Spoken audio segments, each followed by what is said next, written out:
Hey guys, Vas here from Aussie RC Playground and welcome to another unboxing. This is going to be a first for Aussie RC Playground because it's not an off-road car, nor is it a helicopter. It's actually an on-road car. More specifically, it's actually a drift car. And for those of you who don't recognize the box, this bad boy actually came to me from Hobby King. I decided to get a drift car, which is something that I've been thinking about for a number of months, and I just want to try it out. I don't know if I want to invest in hundreds of dollars on some of the more expensive kits out there. I just want to, test the waters and see whether or not I'm actually going to enjoy it. Chances are I am, and this is the first of many drift cars that you're going to see on this channel.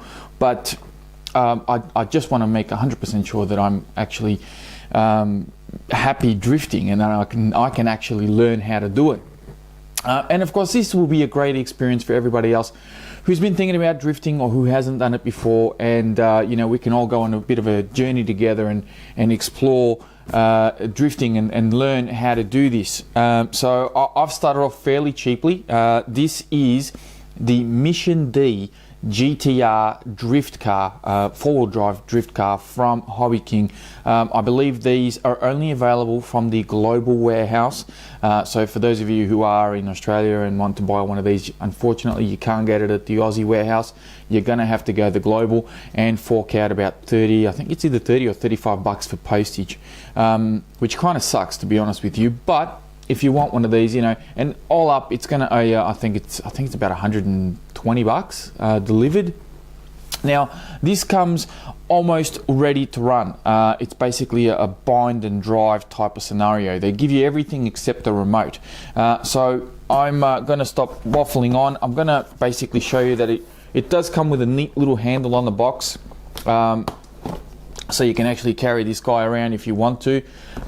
So we'll put that away and open the box up and have a bit of a look inside and see how all this comes packaged up. There is our car.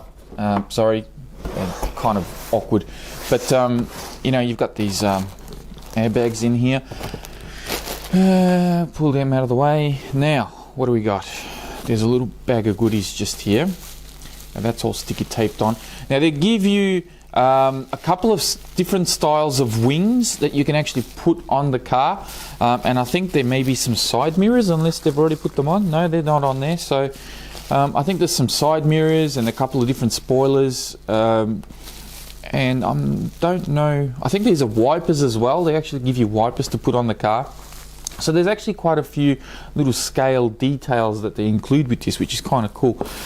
So we'll get rid of the bubble wrap here. Get rid of that. What do we got? We got a parts list. What looks like a parts list. Usual manual. Mission D. Yada yada. So yeah, telling you how to assemble everything. Usual gear. Nothing special there. ESC manual, I believe this is. So this is to program your ESC. So just a little leaflet on that. So that's kind of cool. And that's the car. Please tell me you're not zip tied in. Oh, it is zip tied in. Okay, so I'm gonna have to pull him out just like so. I'll pop that aside. I'll get rid of the box and bring this guy over here. All right. Okay, a couple of zip ties underneath, guys. Just bear with me. I need to get a good old Stanley knife here and just yoink. They're not that thick, these zip ties, so should be all right to cut them off fairly easily. All right, take this guy out. Come on, buddy. Out you come. There you go. Okay, pop that on the floor, and there we go. There's our car. Now, of course, I'll give you guys a bit of a close-up look of this thing. I got to be honest, looking at the body, first off, I can see that there's already like little scarf marks on the body. The detail on the body itself is not spectacular.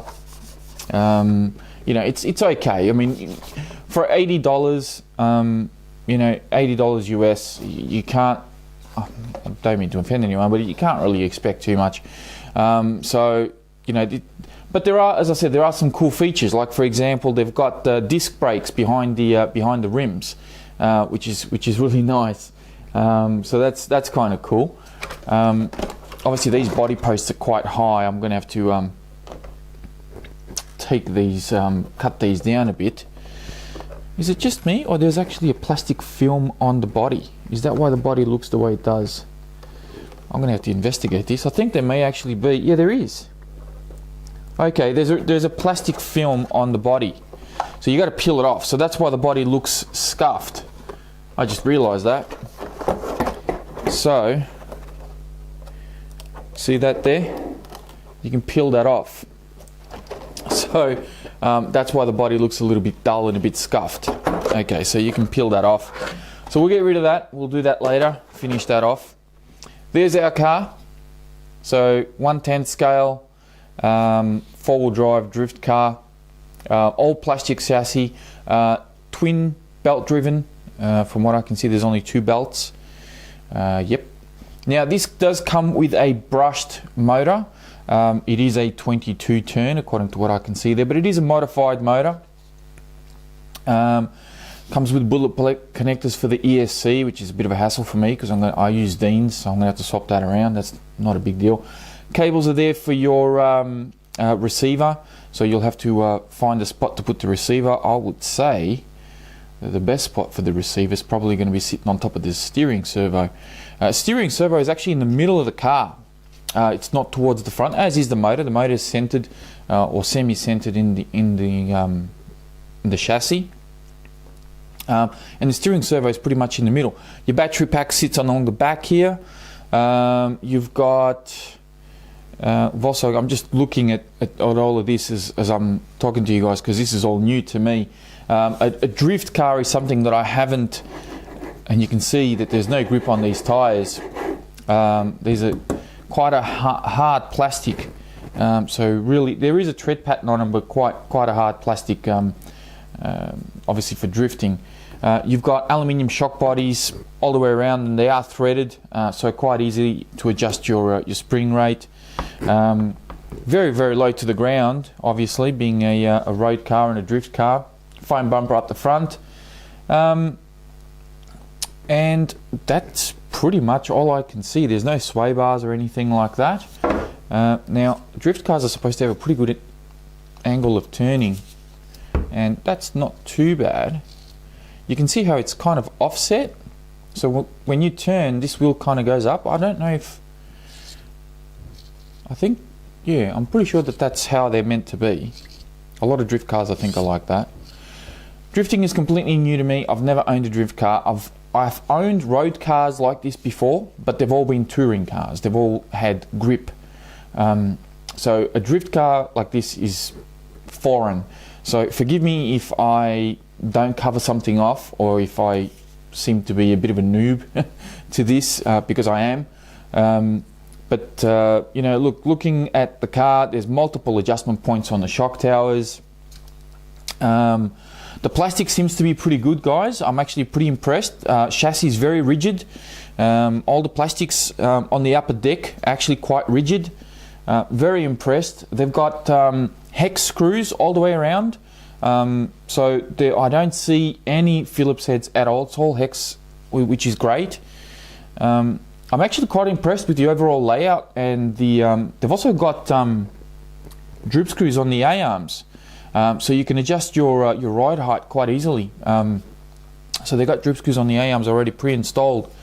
Obviously, there's very little aluminium with this car.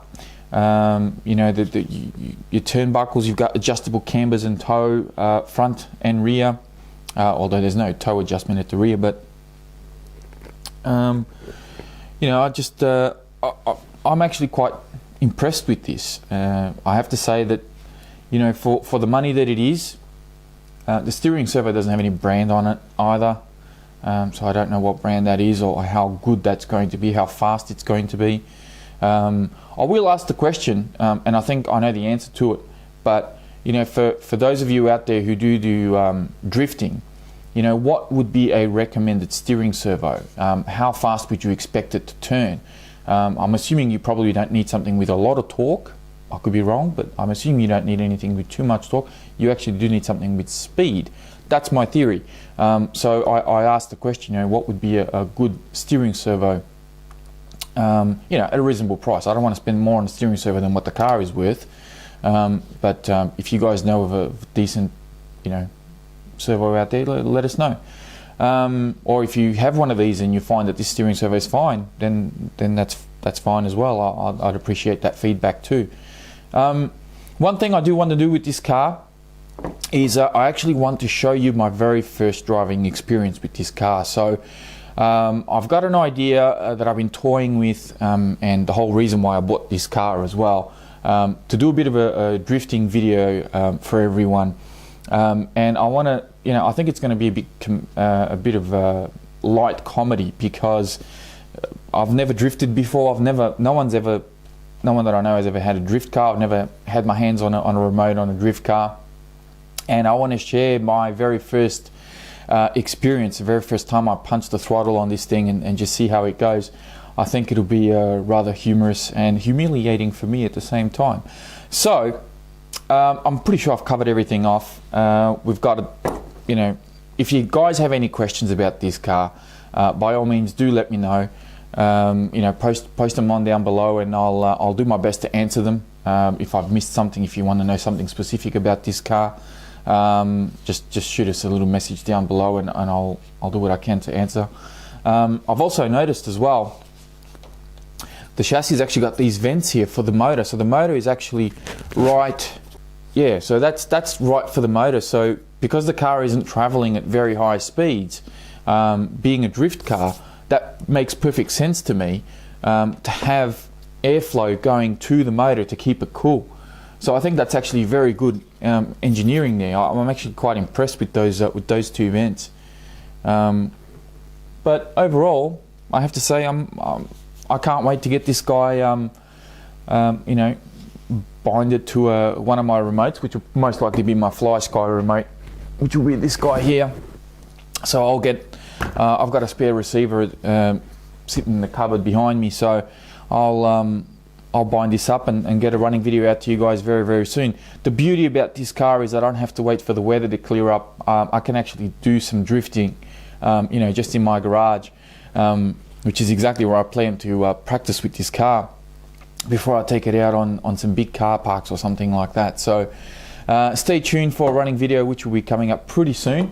But for now, I will leave you guys to it. I'm going to peel the rest of the plastic off this body, and get this guy ready for its first running video.